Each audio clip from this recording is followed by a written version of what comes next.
I have two videos here of Nick, who requested to be called Old Nick, since this was a week before his 79th birthday, he said. I'll say I've known him for probably 15 or 20 years, but it had been a while since I had seen him. And when I drove up earlier in the spring, there was a guy hitting the back of the field, had this great swing, and I go, oh, it's probably Nick, and turns out it was. He's always had this nice flowy swing, ball going straight, keeping it in play in the field. And you can watch these two swings, one from close up and one from further away. A lot of flow, a lot of good things going on.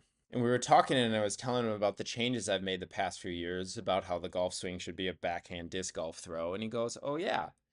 Back in the late 2000s, he had a stroke to where his right side, or at least right arm, is a lot weaker than the left. And how his swing is very much front arm dominant. And to show this, he started taking these left arm only swings. And you can see the front arm there is the only one that's doing any of the work in his swing. That's where so much of this flow comes from. That's where the consistency comes from. The golf swing should be front arm dominant. In the other videos that I've made, I've talked more about the specifics on what the front arm and body should be doing.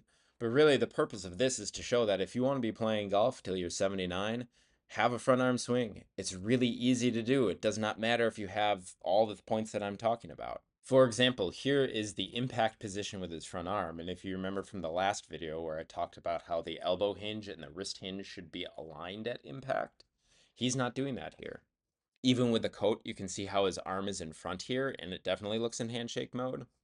And over here, you can see how the front arm is gone behind. He's rotated forward. Where in the last video, all the good swings, you'd be able to see the cup of that elbow. He's not doing that here, but it doesn't matter. He's still able to swing. I haven't done a video about this yet, but one of the things that everybody does in disc golf, and we don't know about yet in ball golf, other than the #1 player in the world, is using the back leg for counterbalance. And what that means is the weight through the swing will be on your front heel rather than on the ball of your front foot. And you can see here that Nick has the weight on the ball of his front foot. Both here and here, you can see that weight, and he's trying to not fall over. But again, it doesn't matter. You'll still be able to swing, and your body will know how to stay in balance and do different things. And if you have that front arm swing, you'll be fine. Quick reference for those last 2 points. Anthony Barella throwing, Scotty Scheffler at impact. You can see the cup of the elbow and the wrist hinge are aligned, and both of their back foots are used behind for counterbalance. You got force in front of you. In order to keep yourself balanced, you want something behind. You need some weight, and that's what the back leg is for. But then again, all of this, front arm dominance leads to a better swing whether or not you have those 2 points. To wrap it up, here's Moe Norman, and I've used this video clip before, but clearly worth mentioning again. Never flippy. Can't. And then I'm pulling so hard. I'm pulling so... This is doing nothing. My left hand is just pulling like mad. Watch.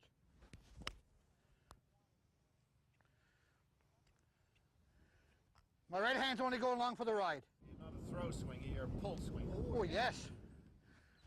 Back, pull. Both of them at their finish, both doing the pull swing. That's the way to do it. Shout out to Nick for showing the way.